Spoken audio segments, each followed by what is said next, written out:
that's what's amazing because you get to use future value of what the project of what you're adding to this home.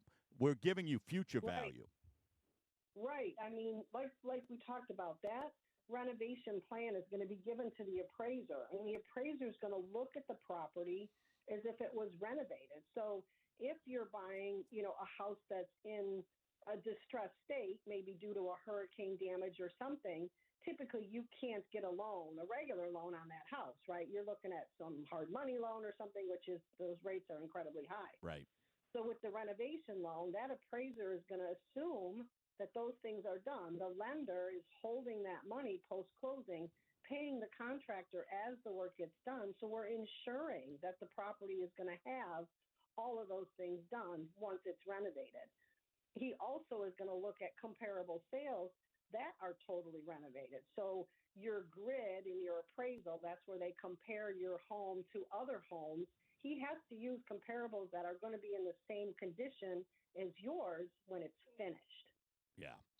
And that I think It's the is only loan that's that cool. works like that. Yeah, exactly. Yeah. And I think that's what's so amazing is, it's almost, I tell people, it's almost like a crystal ball, right?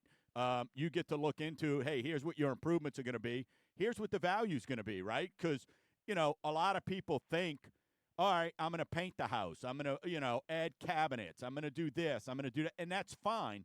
But it also, you got to understand, what does that do for your value, right? Whereas, hey, maybe you're going to add some square footage, right? Maybe you're going to add a bedroom, here and I don't know what Michigan's like, but, here in Louisiana, people add on to the houses, right? They call them camelback, all this kind of stuff. It's fancy names, but, say you want to add on, right? You want to add square footage.